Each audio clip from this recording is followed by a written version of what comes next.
Once again good morning बच्चों। तो पिछले वीडियो में हमने आपको क्वेश्चन नंबर 14 तक बता दिया था, इसका सॉल्यूशन कर दिया था और पूरा डिटेल सॉल्यूशन मैंने आपको किया था। और इस वीडियो के अंदर मैं आपको क्वेश्चन नंबर 15 से सारे क्वेश्चंस का सॉल्यूशन करूंगा। और ये जो क्वेश्चंस आपका दिख रहा है ये 24 तारीख का, जो फरवरी 24 तारीख को जेईई मेंस के अंदर पूछा गया फर्स्ट शिफ्ट में, इन सारे क्वेश्चंस का मैं अभी सॉल्यूशन करने जा रहा हूँ। तो पहले हम अभी 14 तक तो हम देख चुके हैं, अब हम बात करते हैं 15 नंबर क्वेश्चन। देखिए ये क्वेश्चन आप बिना पेन चलाए हुए भी आप बना सकते हैं और ये क्वेश्चन बहुत खास नहीं है, लेकिन आपको बेसिक कॉन्सेप्ट यहाँ पे यूज करना है। तो बेसिक कॉन्सेप्ट कैसे यूज कीजिएगा, आपको क्वेश्चन में पूछ रहा है, 4 ऑप्शन दिया गया है और आपसे यहाँ पे पूछ रहा है कि H2O2 के बारे में बताइए कि H2O2 जो है वो क्या है, ऑक्सीडाइजिंग एजेंट है, रिड्यूसिंग एजेंट है, और दोनों रिएक्शन में, इस रिएक्शन में क्या है और इस रिएक्शन में क्या है। तो H2O2 के बारे में आपको यहाँ इंफॉर्मेशन देना है कि H2O2 है क्या। तो ध्यान दीजिएगा, H2O2 में यहाँ पे HOOH में ऑक्सीजन पे -1 चार्ज है और ये -1 से 0 पे चला गया। ठीक है, तो अगर -1 से ये 0 पे जाएगा, इसका मतलब कि यहाँ पे -1 से 0 हो गया, इसका मतलब यहाँ पे ऑक्सीडेशन हुआ, और जिस कंपाउंड के अंदर ऑक्सीडेशन होगा वो काम करेगा रिड्यूसिंग एजेंट का। ठीक है, दूसरा केस देखिए, अगर हम एसिडिक मीडियम में HOCl को हमने लिया है यहाँ पे और ये आपका एसिड है, तो एसिडिक मीडियम में अगर ये रिएक्शन होगा तो उस केस में भी देखिए ध्यान से, ऑक्सीजन पे -1, चूंकि ये पर ऑक्साइड है तो -1 से हो गया आपका 0। तो अगर ये -1 से 0 हो जाएगा तो अगेन ये ऑक्सीडेशन होगा इसका, और यहाँ पे ये काम करेगा रिड्यूसिंग एजेंट का। तो आप यहाँ 4 ऑप्शन देखिए, ये सिर्फ अकेला ऑक्सीडाइजिंग एजेंट नहीं है, किसी एक पर्टिकुलर रिएक्शन के लिए H2O2 दोनों के लिए ध्यान रखिएगा, इन दोनों केस में आपका रिड्यूसिंग एजेंट का काम करेगा, यानी H2O2 act as reducing agent in both the reaction. यानी कि हमारे पास जो ऑप्शन होगा करेक्ट वो होगा 2 नंबर। नेक्स्ट हम बात करते हैं क्वेश्चन नंबर 16। देखो बहुत ही प्यारा सा क्वेश्चन है और इलेक्ट्रोकेमिस्ट्री में एक बहुत ही बेसिक आपसे क्वेश्चन किया जा रहा है। यहाँ पे क्वेश्चन ये कर रहा है, आप बताइए कि दिए हुए मेटल्स के ऊपर, ठीक है, यहाँ पे दिए गए मेटल्स हैं और इनका आपको पॉजिटिव वैल्यू देखना है कि इनमें से किसका पॉजिटिव वैल्यू है इलेक्ट्रोड पोटेंशियल का। ठीक है, रिडक्शन पोटेंशियल का जो वैल्यू होता है, कभी भी अगर आपसे इलेक्ट्रोड पोटेंशियल कहा जाए, आप ये समझ लीजिएगा कि रिडक्शन पोटेंशियल की बात की जा रही है। तो यहाँ पे आप देखिए कि इलेक्ट्रोकेमिकल सीरीज के अंदर, ठीक है, सबसे ऊपर बहुत अच्छे मेटल्स होते हैं। ठीक है, जैसे सबसे ऊपर आपका लिथियम होता है और सबसे बॉटम में आपका फ्लोरीन होता है। फिर यहाँ पे हाइड्रोजन होता है, यहाँ कॉपर होता है, यानी हाइड्रोजन से नीचे कॉपर है, और हाइड्रोजन से ऊपर आपका Fe, ठीक है, जिंक, ठीक है, एल्यूमिनियम। यानी कि हाइड्रोजन से जितने भी अच्छे मेटल्स होते हैं, जो काफ़ी अच्छे उनका रिड्यूसिंग पावर होता है, वो सब ऊपर होता है, और इन सब का जो रिड्यूसिंग पावर है वो आपका नेगेटिव वैल्यू होता है। ठीक है, यानी कि हम लोग यहाँ पे देखेंगे कि नेगेटिव इलेक्ट्रोड पोटेंशियल होगा, नेगेटिव इलेक्ट्रोड पोटेंशियल। ठीक है, अब कॉपर बचा हमारा। देखो कॉपर, तो कॉपर का जो इलेक्ट्रोड पोटेंशियल का वैल्यू होता है, ये आप ध्यान रखिएगा, यहाँ पे ये पॉजिटिव होता है। कैसे? क्योंकि इसका जो आपने बहुत बार सॉल्यूशन भी किया होगा, क्वेश्चन भी बनाया होगा, उसमें आपको बताया जाता है कि इसका जो रिडक्शन पोटेंशियल है वो +0.37 या 36 के करीब होता है। तो यहाँ पे इन चारों ऑप्शन को देखिएगा तो आपको पता चलेगा कि कॉपर, ये डायरेक्ट आपको मेमोरी बेस्ड क्वेश्चन था, क्योंकि कॉपर जो है डाइल्यूट HCl से H2 को रिड्यूस नहीं कर सकता है। ठीक है, ये बहुत अच्छा रिड्यूसिंग एजेंट नहीं माना जाएगा, लेकिन ये सारे आपके बहुत अच्छे रिड्यूसिंग एजेंट होते हैं। तो आपका जो करेक्ट ऑप्शन होगा वो 2 हो जाएगा। चलिए, एक बहुत ही बेहतरीन क्वेश्चन मेटलर्जी में पूछा गया है। देखिए मेटलर्जी से क्वेश्चन आ गया है। मेटलर्जी से इस साल कई सारे क्वेश्चंस पूछे गए हैं, कई क्वेश्चंस तो सीधे सीधे ओर पे पूछा गया था। इस क्वेश्चन को ध्यान से देखिए, आपको दिया गया है bauxite, this is your bauxite. ठीक है, तो बॉक्साइट के पास इम्प्यूरिटी भी होता है। ठीक है, तो तो बॉक्साइट के साथ इम्प्योरिटी होता है, तो सबसे पहले हम क्या करते हैं, इसको सोडियम हाइड्रोक्साइड में डिसॉल्व करते हैं। तो जैसे ही आपने Al2O3.XH2O को NaOH में डिसॉल्व कीजिएगा, तो ये जो आपका कन्वर्ट होगा ये बनेगा NaAlOH का होल थ्राइस। ठीक है, यानी कि इसको हम कहते हैं सोडियम मेटा एल्यूमिनेट, या हम अगर कॉम्प्लेक्स देखें कि ये जो कॉम्प्लेक्स है इसका नाम क्या होगा, तो इसका नाम हो जाएगा सोडियम ट्राईहाइड्रोक्सी। ठीक है, सोडियम ट्राईहाइड्रोक्सी AlOH का होल 4 यहाँ पे हो जाएगा। ठीक है, तो इसको आप ध्यान रखिएगा, NaAlOH का होल 4, यानी कि सोडियम टेट्राहाइड्रोक्सी एल्यूमिनियम 3 आयन। ठीक है, ये आप अच्छे से लिख लीजिएगा, सोडियम टेट्राहाइड्रोक्सी एल्यूमिनियम 3 आयन, जहाँ पे एल्यूमिनियम के ऊपर +3 चार्ज है। तो सबसे पहले ये हमारा क्या हो गया, ये सॉल्यूबल कॉम्प्लेक्स का फॉर्मेशन हुआ। ठीक है, अब इस सॉल्यूबल कॉम्प्लेक्स को हम क्या करते हैं, हमारे पास क्वेश्चन में जो दिया गया है वो B है जो कि गैस है। तो आप लोग हॉल्स प्रोसेस पढ़े होंगे, जहाँ पे कार्बन डाइऑक्साइड, हॉल्स प्रोसेस एक ऐसा मेथड है जहाँ पे बॉक्साइट को हम कॉन्सेंट्रेट करते हैं, उसको हम प्यूरिफाई करते हैं। तो कार्बन डाइऑक्साइड अगर हम इस सॉल्यूबल कॉम्प्लेक्स के थ्रू पास कर दें, तो यहाँ पे आपका बन जाएगा एल्यूमिनियम हाइड्रोक्साइड। ठीक है, जो कि एक प्रिसिपिटेट के फॉर्म में देगा और ये आपका वाइट कलर का होता है।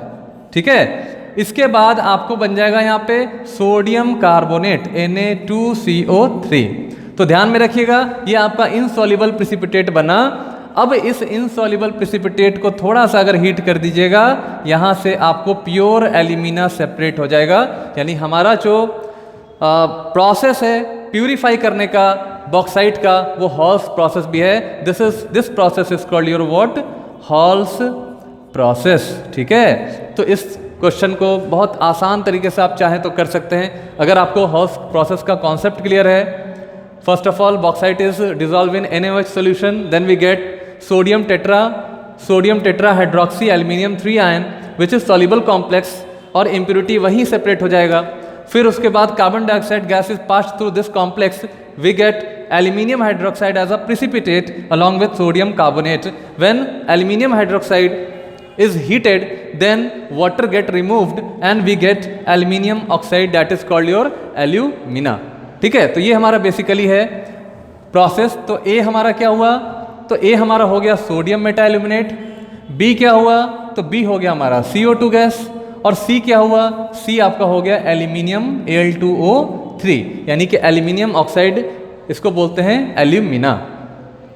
ठीक है, तो आप यहाँ देखिए इस वाले ऑप्शंस के अंदर सोडियम मेटा एल्यूमिनेट एक इस ऑप्शन में है और एक इस ऑप्शन में है, लेकिन इस ऑप्शन में HCl दिया जो कि हो नहीं सकता, यानी कि ये ऑप्शन नहीं होगा। इसमें AlOH3 होल नहीं बनेगा, इसमें हमारा ये नहीं बनेगा, यानी हमारा जो करेक्ट ऑप्शन होगा वो फर्स्ट नंबर होगा। ठीक है, चलिए अब एक बहुत ही बेहतरीन क्वेश्चन आपको मैं बताने जा रहा हूँ। अगर आप चाहें तो इसको 2 से 3 सेकंड के अंदर आप इसको बना सकते हैं, लेकिन मैं आपको इसका सॉल्यूशन करके दिखा रहा हूँ। ठीक है, तो आप इसका सॉल्यूशन करके देखिए, खुद से ट्राई कीजिए 2 मिनट में, और अगर आपका ये क्वेश्चन बन गया तो बहुत ही बढ़िया। लेकिन प्रॉब्लम यहाँ पे ये आ सकता है आपको कि जो n का रेंज है, ठीक है, 1/n का जो रेंज है वो क्या होगा। तो इस ऑप्शन को भी मैं थोड़ा सा करेक्ट करूँगा। देखिए होता क्या है कि जब आप किसी एड्जॉर्बेंट के ऊपर, ध्यान से समझिएगा, ये आपको आगे भी जब आप एग्ज़ाम देंगे और उसमें ये सवाल अगर पूछा जाएगा, इस तरह इस क्वेश्चन को ट्विस्ट करके अगर पूछा जाए, तो आप प्रॉपरली इस क्वेश्चन को बना सकिए, है ना। तो मैं आपको पूरा कॉन्सेप्ट सिखा रहा हूँ, अभी थोड़ा टाइम लग जाए लेकिन आप थोड़ा कॉन्सेप्ट को सीख लीजिए। ये आपका हो गया एड्जॉर्बेंट। ठीक है, तो एड्जॉर्बेंट वो सब्सटेंस होता है जिसके सरफेस के ऊपर कोई चीज़, जैसे मान लो कोई गैसेस मॉलिक्यूल है या पार्टिकल है, वो आपका एड्जॉर्ब होता है। ठीक है, तो जैसे मान लीजिए ये हमारा गैस पार्टिकल है, कोई गैस है, ऑक्सीजन है, कोई भी आप गैस ले लो, और इसको क्या करते हैं हम लोग एक कंटेनर में रखते हैं। ठीक, और यहाँ ऊपर में हम पिस्टन लगा देते हैं। तो ये जो गैस है उसका एड्जॉर्प्शन इसके सरफेस पे क्या होगा, तो हम मानते हैं कि इस वाले ब्लॉक का जो मास है वो m हो गया, ठीक है। अमाउंट ऑफ गैस जो कि एड्जॉर्ब हो रहा है वो आपका x हो गया, ठीक है। तो हम कहेंगे कि x बाई m, ठीक है, is called your fraction of molecules get adsorb, ठीक है। यानी कि फ्रैक्शन ऑफ मॉलिक्यूल कितना एड्जॉर्ब हुआ है that is equal to x by m। वो आपका x बाई m हो गया, कितना फ्रैक्शन ऑफ मॉलिक्यूल इस एड्जॉर्बेंट के ऊपर एड्जॉर्ब हुआ है, और जो भी पार्टिकल एड्जॉर्ब हो रहा है उसको हम कहते हैं एड्जॉर्बेंट, ठीक है। सॉरी, एड्जॉर्बेट कर लेना, एड्जॉर्बेट, सही है, एड्जॉर्बेट। जिस पे एड्जॉर्ब होगा उसको एड्जॉर्बेंट, और जो एड्जॉर्ब होगा उसको एड्जॉर्बेट। अब देखिए, amount of gas which is adsorb on adsorbent that is x by m is directly proportional to pressure, ठीक है। यानी x बाई m जो है वो प्रेशर का डायरेक्टली प्रोपोर्शनल है। इसका मतलब कहने का हुआ कि जितना ज़्यादा आप प्रेशर बढ़ाइएगा, जैसे मान लीजिए कि हमने पिस्टन ले लिया, अब इसके ऊपर हमने जितना ज़्यादा प्रेशर दिया ये गैस उतना ही ज़्यादा इसके ऊपर एड्जॉर्ब होगा, ठीक है। तो प्रेशर बढ़ाने से एड्जॉर्प्शन आपका बढ़ता है, मतलब अमाउंट ऑफ गैस एब्जॉर्प्शन आपका इंक्रीज कर जाता है। तो पहला हम बात करेंगे प्रेशर, क्योंकि यहाँ हम सिर्फ जो है प्रेशर के ऊपर बात करेंगे। दूसरा टेम्परेचर भी होता है, लेकिन उसकी बात अभी हम लोग यहाँ पे नहीं कर रहे हैं, क्योंकि ये हमारा फ्रेंडलिश आइसोथर्म है। तो आइसोथर्म का मतलब होता है कि आपका टेम्परेचर यहाँ पे फिक्स है, टेम्परेचर यहाँ पे आपका कांस्टेंट है। तो मैं टेम्परेचर के ऊपर आपसे बात नहीं कर रहा हूँ, मैं आपसे बात कर रहा हूँ प्रेशर के ऊपर, कि हम प्रेशर देंगे तो अमाउंट ऑफ गैस कितना एड्जॉर्ब करेगा, that is x by m। ये आपका x बाई m हो गया। अब ध्यान से समझिएगा यहाँ पे कि ये हमने ग्राफ बनाया, ध्यान से देखिएगा, ये हमने एक ग्राफ बनाया हमने x बाई m और प्रेशर के बीच में, ठीक। तो जैसे जैसे आप प्रेशर बढ़ाइएगा वैसे वैसे x बाई m का वैल्यू भी बढ़ता है। यानी आप इसको अगर सॉल्व करें तो क्या हो जाएगा, x by m is equal to kp, k आपका कांस्टेंट हो गया। तो देखिए ध्यान से कि यहाँ पे जैसे जैसे आप प्रेशर बढ़ाओगे वैसे वैसे आपका x बाई m इंक्रीज करता जाएगा, यानी हमारा स्ट्रेट लाइन का ग्राफ होगा। और एक समय ऐसा आएगा कि अब बहुत ज़्यादा गैस मॉलिक्यूल इसके ऊपर एड्जॉर्ब अब नहीं कर पाएगा, क्योंकि सैचुरेशन लेवल डेवलप कर चुका है। और जब सैचुरेशन लेवल डेवलप कर गया तो बहुत ज़्यादा गैस पार्टिकल इसके ऊपर एड्जॉर्ब नहीं कर सकता, यानी कि जो भी गैस एड्जॉर्ब होगा उतना ही वापस आ जाएगा। यानी कि amount of gas that get adsorb on the surface have limited value, यानी कि एक लिमिट तक ही वो एड्जॉर्ब होगा, उसके बियॉन्ड वो एड्जॉर्ब नहीं हो पाएगा, ठीक है। और उस पॉइंट को हम क्या बोलते हैं, सैचुरेशन पॉइंट। चाहे आप प्रेशर कितना भी दे दीजिए, इक्विलिब्रियम स्टेबलाइज होने के बाद आप more and more gas particle को एड्जॉर्ब नहीं करा सकते हो।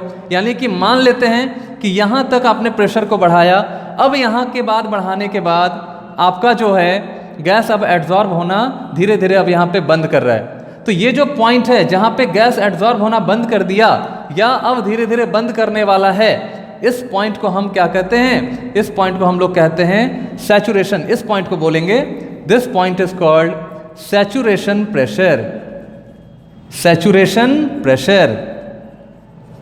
और फाइनली धीरे धीरे जब आप आगे बढ़ोगे तो ये आपका जो लाइन है, ये आपका जो लाइन है वो आपको आगे बढ़ेगा और इस एक्सिस के पैरेलल हो जाएगा, ठीक है। यानी कि यहाँ पे आपका जो x बाई m का वैल्यू हो जाएगा, दिस इज योर कांस्टेंट, यानी कि does not depend upon the pressure. Pressure आप चाहे जितना भी बढ़ा लीजिए, x बाई m का वैल्यू ऑलवेज कांस्टेंट होगा, ठीक है। तो इस केस में हम क्या देख सकते हैं, देखिए सबसे पहले हम बात करते हैं लो प्रेशर रीजन पे, लो प्रेशर रीजन। तो लो प्रेशर रीजन में क्या हमारा फॉर्मूला आ गया, तो x by m directly proportional to p, या हम लिख सकते हैं यहाँ पे x by m is equal to kp, यानी कि हमारा स्ट्रेट लाइन का ग्राफ मिला और हमारा जो स्लोप हो गया वो k हो गया, ठीक है। Slope is equal to k। बात करते हैं जब ये धीरे धीरे सैचुरेशन लेवल को अचीव कर रहा था तो एक आपका इंटरमीडिएट रीजन आया, ठीक है। ये आपका हो गया इंटरमीडिएट रीजन। तो जब ये इंटरमीडिएट रीजन आया उस समय हमारा जो फॉर्मूला बन के आया वो क्या हो गया, that is x by m is equal to k p का power 1 by n. That is 1 by n जो है वो इंटरमीडिएट रीजन के लिए होता है, और यहाँ पे जो 1 बाई एन का वैल्यू होता है वो डिपेंड करता है, वो आपका डिपेंड करता है नेचर ऑफ एड्जॉर्बेंट और नेचर ऑफ एड्जॉर्बेट। ठीक है, इन दोनों के ऊपर डिपेंड करता है, और 1 बाई एन का वैल्यू 0 से लेके 1 तक होता है। या हम बात कर सकते हैं n का वैल्यू ग्रेटर देन 1 के लिए ये वैल्यू होता है आपका।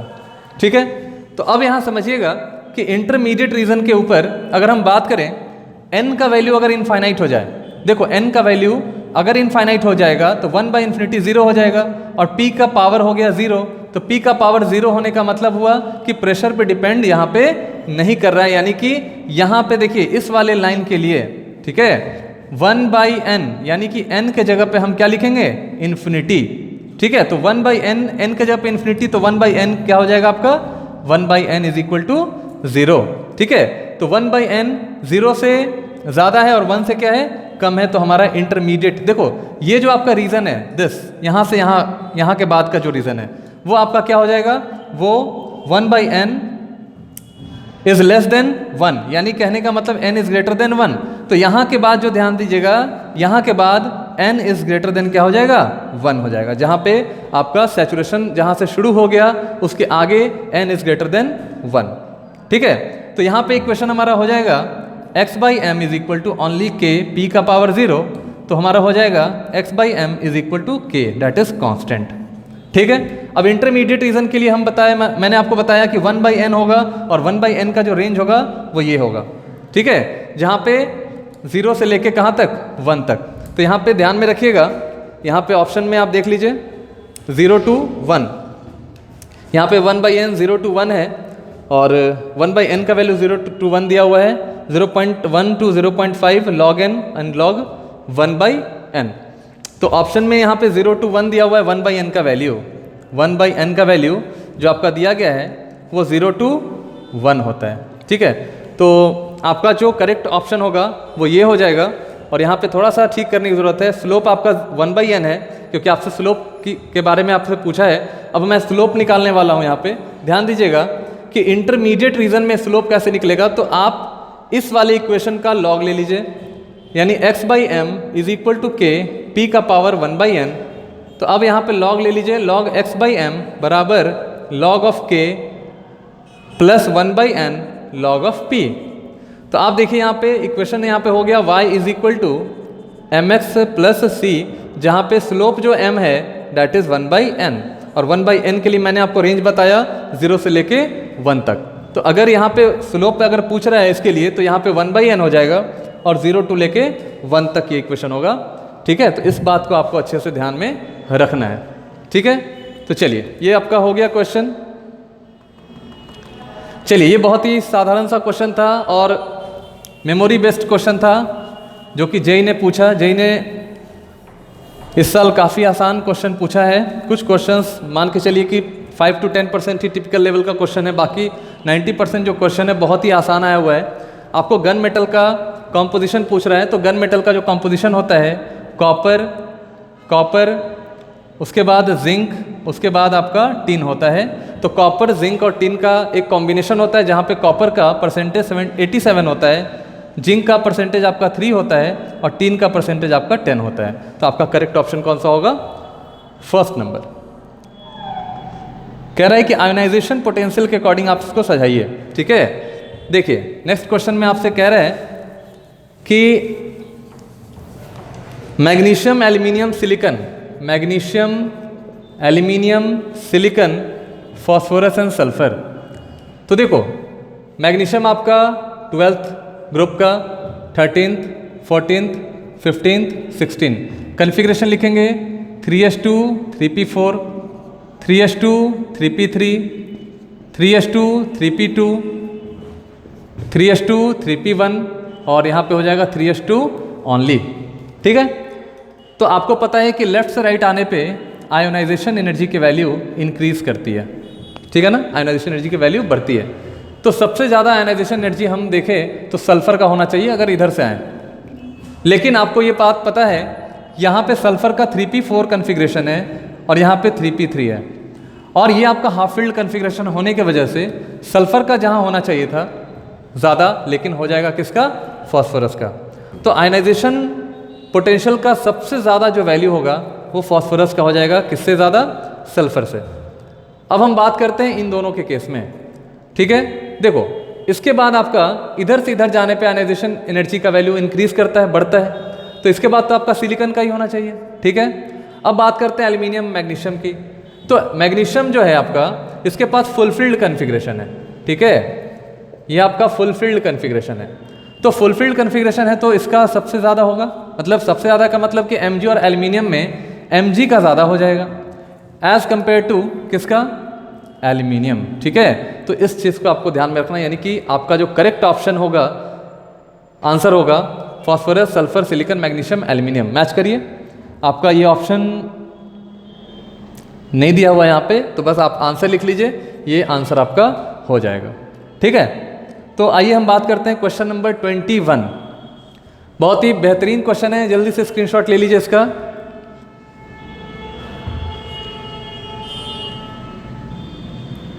चलिए क्वेश्चन नंबर 21 देखते हैं। देखो क्वेश्चन 21 के अंदर ये बताया जा रहा है कि Cl2 gets convert into 2Cl for the given reaction at equilibrium moles of Cl2 is equal to the moles of Cl।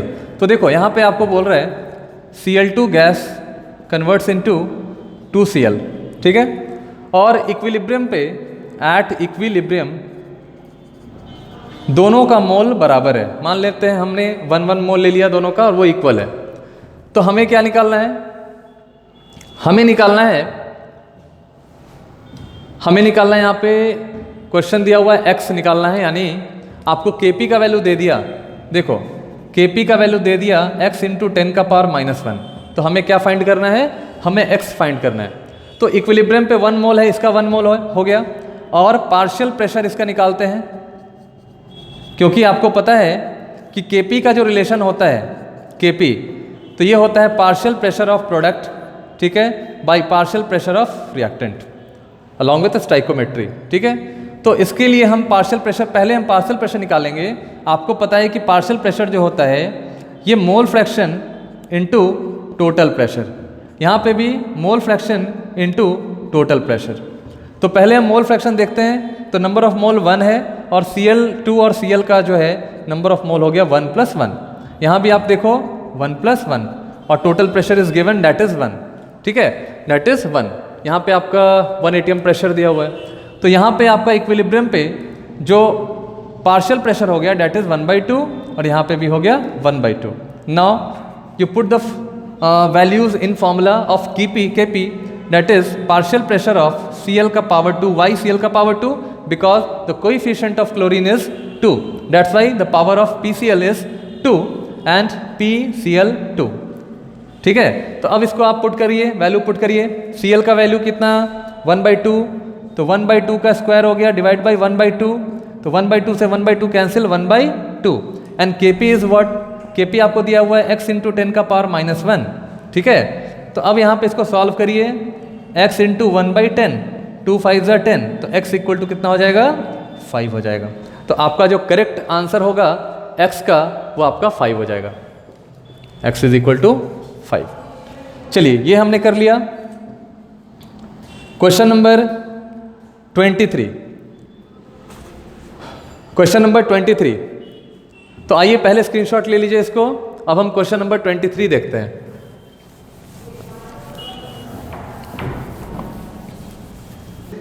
ये थोड़ा सा टिपिकल लेवल का क्वेश्चन था। आपको A, B, C, D सारा अननोन दिया है, और आपको इस रिएक्शन को बैलेंस करना है, और ये बताना है कि A का कितना अमाउंट होगा, मतलब OH का नंबर ऑफ मोल कितना होगा, ये आपको फाइंड करना। तो देखो इस वाले रिएक्शन को मैं यहाँ लिख रहा हूँ, acid plus AOH minus gives you BS2 minus plus C H2O3 2 minus plus DH2O।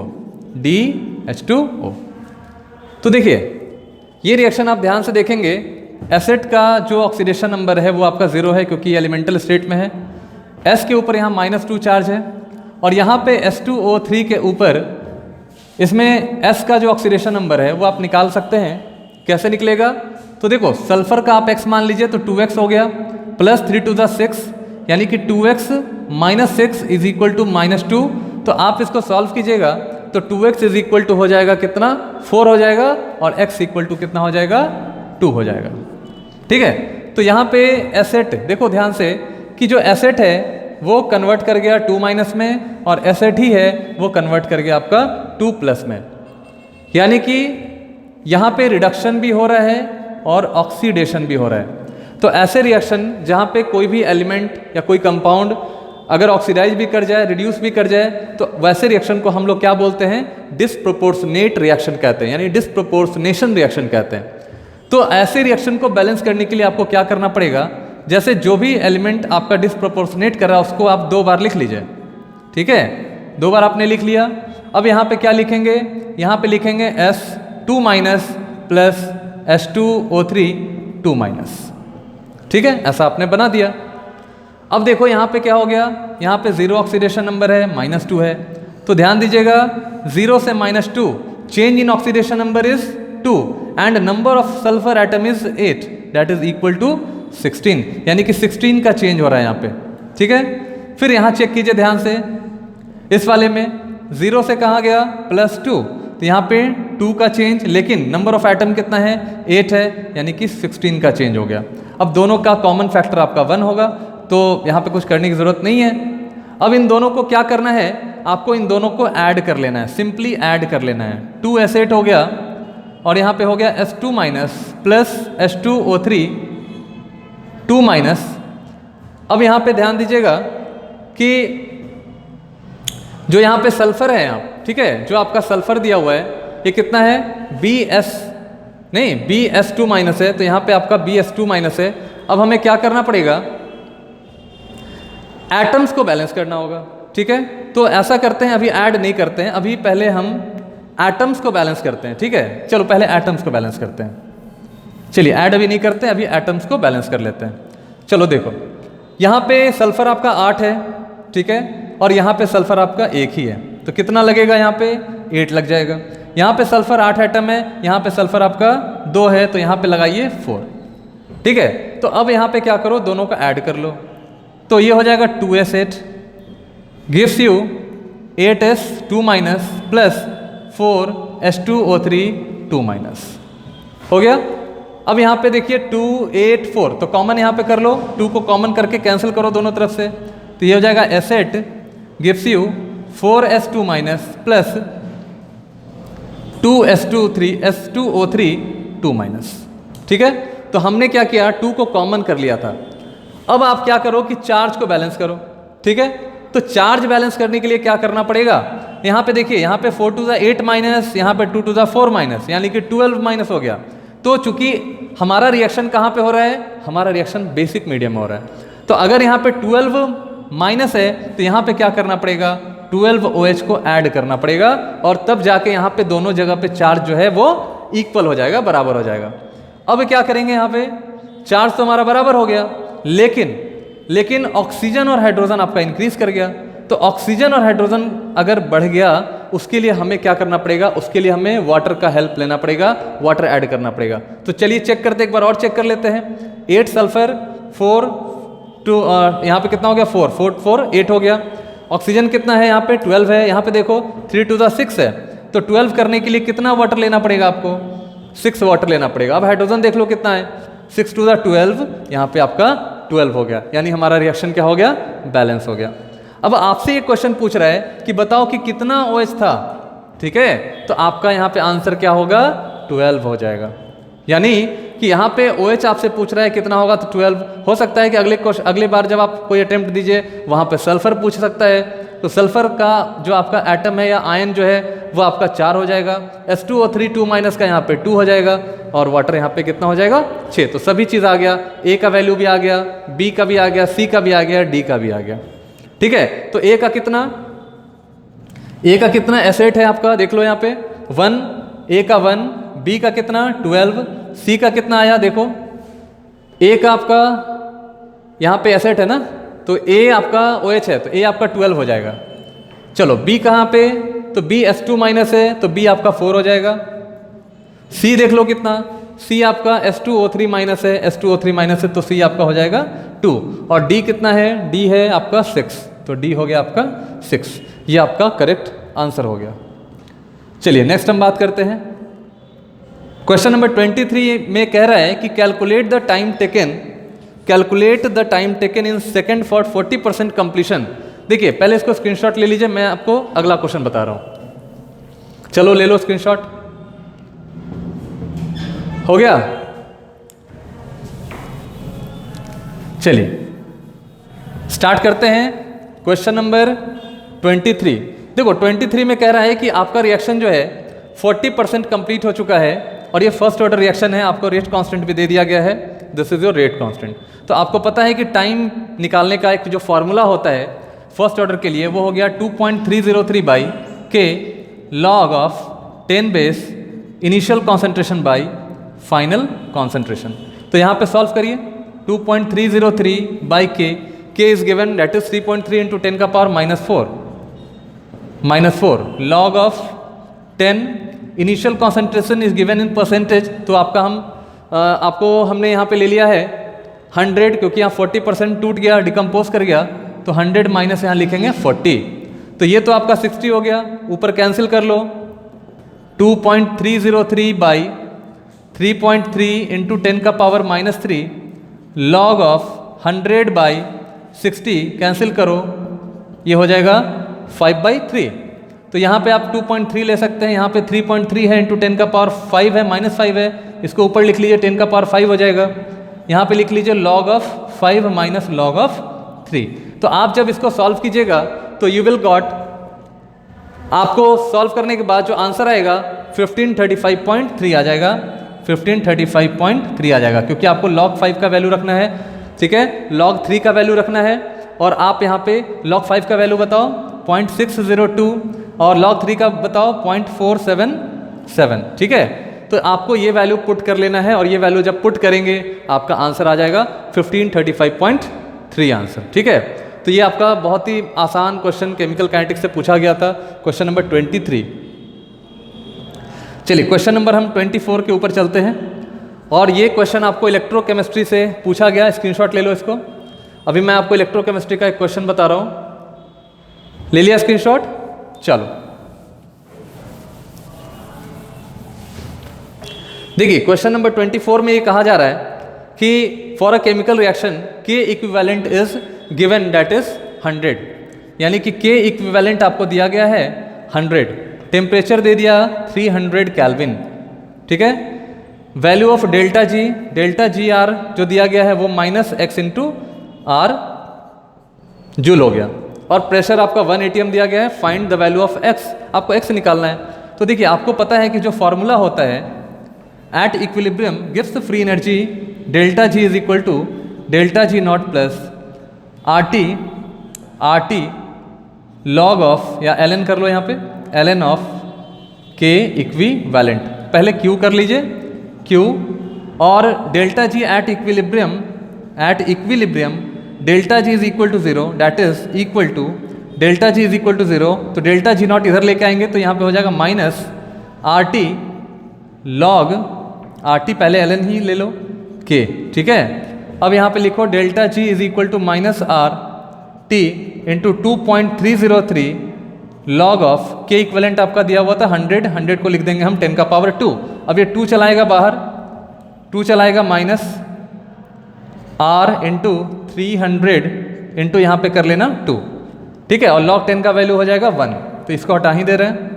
तो चलो डेल्टा जी का वैल्यू कितना दिया हुआ है, -x into R is equal to -r into 300 into 2.303 into 2, तो यहाँ पे r से r कैंसिल कर लीजिए, तो x हो जाएगा, माइनस से माइनस कैंसिल कर लीजिए, तो x हो जाएगा आपका 3 to the 600 इंटू 2.303, आप 03 को हटा भी सकते हैं, कोई दिक्कत नहीं, 600 इंटू 2.3, तो कितना हो जाएगा, जितना भी होगा आप सॉल्व कर लीजिए इसको, वैल्यू आपका आएगा 1380, ठीक है, 1380 इसका वैल्यू आएगा, 6 is 18, 1380। ठीक है, तो आप इसको सॉल्व कीजिएगा, 1380 आंसर इसका आ जाएगा। तो इस तरह से हम इस न्यूमेरिकल को भी सॉल्व कर चुके। आइए हम लोग आगे बात करते हैं, सब लोग अपना आंसर मैच कीजिएगा। ठीक है, देखो क्वेश्चन नंबर 25 कोऑर्डिनेशन का क्वेश्चन है। कोऑर्डिनेशन कंपाउंड में सबसे जो सेकंड लास्ट जो आपका टॉपिक है कार्बोनिल के पहले, वो आपका है डिसोसिएशन कांस्टेंट के ऊपर। ठीक है, तो डिसोसिएशन कांस्टेंट के ऊपर ये जो क्वेश्चन है वो मैं अभी सॉल्व करने जा रहा हूँ आपके लिए। तो ध्यान से देखिएगा, यहाँ पे कहा जा रहा है कि copper tetra amine copper 2 ion को डिसोसिएट किया गया और इसका जो डिसोसिएशन कांस्टेंट है आप उसको फाइंड करिए। ठीक है, तो डिसोसिएशन कांस्टेंट आपको दिया गया है, तो यहाँ पे आपको x का वैल्यू निकालना है। ठीक है, तो x का वैल्यू क्या होगा ये कैसे पता चलेगा? तो चलो यहाँ पे पहली चीज़ समझ लीजिए यहाँ पे कि कॉपर देखो Cu+2 NH3, ठीक है, ये मिलके बनता है CuNH3 का होल 4। मान लो यहाँ पे आपने 4NH3 लगा दिया तो होल 4 हो गया और यहाँ पे हो गया +2 आयन। इसके लिए हमने क्या किया कि जो ये आपका यहाँ पे एसोसिएशन कांस्टेंट दिया गया है और ये जो वैल्यू है हमें यही फाइंड करना है। This value you have to find, k find करना है, क्योंकि एक मिनट मैं आपको इसका थोड़ा सा इसको ठीक कर लीजिए सब लोग। Actually you have to find the dissociation constant. तो कॉपर NH3 का होल 4 पावर पे 2+ है, आप इसको क्या करो डिसोसिएट कर दो तो Cu2+ हो जाएगा डिसोसिएट करने के बाद और यहाँ पे निकल जाएगा 4NH3 और यहाँ के लिए डिसोसिएशन कांस्टेंट आपने मान लिया के। देखो copper tetra amine copper 2 ion का जो फॉर्मेशन है वो कई स्टेप्स की मदद से यहाँ समझाया गया है। आप टेट्रा अमीन कॉपर 2 आयन को एक डायरेक्ट स्टेप में भी बना सकते हैं और डायरेक्ट स्टेप में अगर बनाइएगा तो इसका इक्विलिब्रियम कांस्टेंट या डिसोसिएशन कांस्टेंट जो होगा वो आपका K हो जाएगा। लेकिन जब आप स्टेप में आप कीजिएगा रिएक्शन, जैसे मान लो आपको A से आपको B+C मिल रहा है, इसके लिए आपको मान लो A से आपको B मिला, इसका डिसोसिएशन कांस्टेंट K1 है। B से C मिल रहा है, इसका डिसोसिएशन K2 है और C से आपको D मिल रहा है, इसका डिसोसिएशन कांस्टेंट K3 है। तो आपसे ये क्वेश्चन पूछ रहा है कि बताओ कि A से D का वैल्यू क्या होगा? तो A से D का वैल्यू होगा आपका K1 K2 इंटू K3।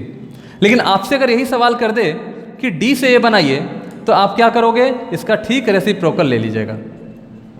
ये आपको हेस लॉ में भी हमने पढ़ाया था थर्मोडायनेमिक्स के अंदर, और यहाँ भी आप केमिकल काइनेटिक्स में भी आप पढ़ते हैं कि कोई भी रिएक्शन को स्टेप में अगर कीजिएगा तो सारे स्टेप का इक्विलिब्रियम कांस्टेंट को मल्टीप्लाई कर लीजिए और वही आपका डायरेक्ट वाले स्टेप का डिसोसिएशन कांस्टेंट होगा या एसोसिएशन कांस्टेंट होगा। तो यहाँ पे क्या, यहाँ पे सारा एसोसिएशन का कांस्टेंट दिया हुआ है। ठीक है, सारे मिलके बन रहे हैं। जैसे यहाँ पे CuNH3 का 1 है, NH3 1 है, यहाँ पे आपका एक NH3 लिया तो यहाँ पे 2 बन गया। ठीक है, यहाँ पे 2 है, फिर एक NH3 ले लिया, यहाँ पे 3 बन गया, फिर यहाँ 3 है, यहाँ पे एक और NH3 ले लिया तो 4 बन गया। यानी कि CuNH3 होल 4 बनाने के लिए कई स्टेप्स की मदद ली गई। तो हर एक के लिए आपका एसोसिएशन कांस्टेंट का वैल्यू लिखा हुआ है, लेकिन आपसे क्या पूछ रहा है कि इसी को हम डिसोसिएट करते हैं अगर तो क्या होगा वैल्यू? तो पहले एसोसिएट करने का वैल्यू क्या हो गया? तो एसोसिएट करने का वैल्यू हो गया K1 K2 K3 K4। सही है, चारों का। यह हो गया आपका डायरेक्ट जब हम बना रहे हैं तो टेट्रामीन कॉपर 2 आयन का अगर हम डायरेक्ट प्रोडक्शन कर रहे हैं तो ये हो गया। लेकिन हमें क्या बोल रहा है? डिसोसिएशन। तो अगर हम डिसोसिएशन करें तो ठीक इसका रेसिप्रोकल हो जाएगा, यानी कि 1/K1 K2 K3 into K4। This is your answer. अगर आप इतना कर सकते हो तो बस आपको क्या करना है? सिर्फ वैल्यू रखना है। सबका वैल्यू रखिए। K1 का वैल्यू देखो यहाँ 10 का पावर 4 है, K2 का वैल्यू देखो 1.5 इंटू 10 का पावर 3 है, K3 का वैल्यू 5 इंटू 10 का पावर 2 है, K4 का वैल्यू 10 का पावर 2 है। तो ये सब वैल्यू आप रखिए और वैल्यू रखने के बाद जो आपका फाइनल आंसर आएगा वही आपका करेक्ट ऑप्शन होगा। तो इसको सॉल्व करने के बाद जब आप इसको सॉल्व कीजिएगा तो इसका जो आंसर आएगा वो आएगा 1.26। अब बताओ, आप सॉल्व करने में कोई दिक्कत नहीं। आप यहाँ पे बस 10 का पावर 4 सभी 10 का पावर जो है वो सब आपको क्या करना है? ऐड कर देना है। 4 3 7 2 9 9 और 2 हो गया 11, तो 10 का पावर 11 हो गया, ऊपर ले जाइए 10 का पावर -11 हो जाएगा। ठीक है, अब बस नीचे वाले को डिवाइड कर लीजिए तो ये आपका आंसर हो जाएगा। ठीक है, तो आपको आंसर नियरेस्ट इंटीजर में ले जाना है, यानी कि आपका 1.26 है तो नियरेस्ट इसका हो जाएगा 1। ठीक है, तो ये आपका करेक्ट आंसर होगा। फिर नेक्स्ट क्वेश्चन आपसे पूछ रहा है 26 में कि what is the coordination number of body centred cube. ये डायरेक्ट क्वेश्चन आपको पूछा गया है सॉलिड स्टेट से। देखिए सॉलिड स्टेट से ये क्वेश्चन पूछा गया है और कोऑर्डिनेशन नंबर आपको पता है कि जो बॉडी सेंटर्ड क्यूबिक होता है इसमें कोई भी एक एटम जो है ना वो अपने चारों तरफ 8 नेबरिंग एटम से घिरा रहता है या टच पोजीशन में रहता है। ठीक है, तो इसके जो नेबरिंग एटम्स हैं वो कितने हैं, तो इसका जो नेबरिंग एटम होता है वो होता है 8। एफसीसी के केस में बात करें तो इसका होता है आपका 12। तो आप ध्यान रखिए, बहुत मेमोरी बेस्ड क्वेश्चन था, काफ़ी इजी क्वेश्चन आया हुआ था जेई में, काफ़ी बेसिक लेवल का क्वेश्चन भी यहाँ से पूछ दिया गया है। तो 26 में आप ध्यान रखेंगे। चलिए एक क्वेश्चन और करते हैं सॉल्यूशन से, मतलब हर एक चैप्टर इन्होंने टच किया है। चलिए क्वेश्चन नंबर हम अब करने जा रहे हैं 30। ठीक है ना, चलिए 30 क्वेश्चन को देखते हैं, 30 नंबर को सॉल्व करते हैं। ये क्वेश्चन क्या कह रहा है इसको ध्यान से देखिए। कह रहा है यहाँ पे कि 9.45 gram of this acid is dissolve in water, resulting solution is made 500 millilitre, then depression in freezing point is 0.5 degree centigrade, then percentage dissociation of this acid is what. तो देखिए यहाँ पे सिंपली डिसोसिएशन का case बनाया गया है, और जब भी आपको डिसोसिएशन या एसोसिएशन का केस अगर बनाया जाएगा, डिसोसिएशन और एसोसिएशन का केस अगर बनाया जाएगा तो वहाँ आप आई को यूज़ कीजिएगा। ठीक, मतलब आई जो है आपका this is your wants of factor, wants of factor. अब देखिए जैसे आपके पास जो एसिड दिया गया है ये आपका एसिड हो गया, ये डिसोसिएट करके आपको दे रहा है CH2Cl, C double bond O minus और H+। तो आप यहाँ पे देख रहे हो कि ये जो एसिड है उसने 2 आयंस प्रोड्यूस किया, यानी कि नंबर ऑफ आयंस जो है, नंबर ऑफ आयंस जो है ये आपका 2 हो गया। ठीक है, तो अगर हम नंबर ऑफ आयंस को n से रिप्रेजेंट करते हैं तो n इज इक्वल टू हो गया हमारा 2। तो मैंने आपको बताया था कि जो कॉलिगेटिव प्रॉपर्टी होता है वो किसी भी सॉल्यूट के नेचर पे डिपेंड नहीं करता है, ये सॉल्यूट नंबर ऑफ सॉल्यूट्स के ऊपर डिपेंड करता है कि हमारे सॉल्यूशन के अंदर कितने अमाउंट ऑफ सॉल्यूट प्रेजेंट हैं। तो यहाँ पे हमने तो डाला था ये कंप्लीट एसिड, लेकिन जब ये सॉल्यूशन में गया, जब ये सॉल्यूशन में ऑब्जर्व किया गया तो इसके 2 आयंस मिल रहे थे। तो जब आपको एक से ज़्यादा आयन मिल रहा है तो वहाँ पे आप समझ लीजिएगा कि कहीं ना कहीं वांट्स ऑफ फैक्टर की ज़रूरत आपको पड़ती है। ठीक है, तो हम यहाँ पे वांट्स ऑफ फैक्टर निकालते हैं, तो I इज इक्वल टू आपको पता होगा 1 plus alpha times of n minus 1। तो I is equal to 1 plus alpha, n कितना है तो n है आपका 2 माइनस 1, तो ये हो जाएगा 1 प्लस अल्फा। तो अब क्वेश्चन को फिर से एक बार रीड कीजिए कि आपका जो मास दिया है इस वाले एसिड का, डेट इज गिवन, इसका मॉलिक्यूलर मास भी आप यहाँ निकाल सकते हैं इस वाले एसिड का जो डिजॉल्व कर रहा है पानी में। और देखो पानी जो आपका पानी में डिजॉल्व किया गया और जो सॉल्यूशन बनाया गया that is 500 millilitre. Then depression in freezing point is इतना, ठीक है, उसको मिलाने के बाद डिप्रेशन कितना आ गया 0.5। देन परसेंटेज डिसोसिएशन, तो याद रखिएगा कि परसेंट डिसोसिएशन का मतलब होता है, परसेंट डिसोसिएशन का मतलब होता है कैलकुलेटिंग अल्फा, यानी कि आपका अल्फा मतलब ये जो आपका एसिड है वो उसका कितना परसेंट डिसोसिएट हुआ, दैट इज योर अल्फा। ठीक है, तो अल्फा हम निकालते हैं। ठीक है, कैसे निकाल लेंगे वो समझ लीजिए। तो देखो आपके पास चूंकि depression in freezing point that is delta TF जो है इसका फॉर्मूला होता है I into KF into molality. ठीक है, तो यहाँ पे I कितना हो गया बाबू बोलो 1 प्लस अल्फा, KF कितना लगा हुआ है बोलो, KF कितना है, कहाँ गया 1.86, और यहाँ पे M का वैल्यू कैसे लिखोगे, नंबर ऑफ मोल पर लीटर। ठीक है, तो N कितना बताइए, नंबर ऑफ मोल कैसे निकालेंगे, 9.45 ग्राम दिया है, 9.45 ग्राम दिया है, और CH3 ध्यान दीजिएगा, CH2Cl C double bond O, OH का मॉलिक्यूलर मास चलिए चेक करते हैं। कार्बन 2 हो गया तो कार्बन 2 के लिए हम 24 लिखते हैं मास। फिर ऑक्सीजन 2 हो गया तो 32 लिखेंगे, क्लोरीन का 35.5 लिखेंगे, और आपके पास 2 और एक 3 हाइड्रोजन है, 3 हाइड्रोजन करेंगे। ठीक है, तो यहाँ पे अगर आप सॉल्व कीजिएगा कितना हो जाएगा, 32 + 3 35 + 24, ठीक है, 35.5 प्लस आपका 35 प्लस आपका 24, तो कितना हो जाएगा 94.5। तो ये आपका यहाँ पे पुट कर लो 94.5, ये हो गया 9.45, और नीचे वॉल्यूम कितना दिया हुआ है तो 500 मिलीलीटर था, इंटू 1000 मिलीलीटर से आप मल्टीप्लाई कर लीजिए, ये हो गया आपका 2, और इसको सॉल्व कीजिएगा 1/10।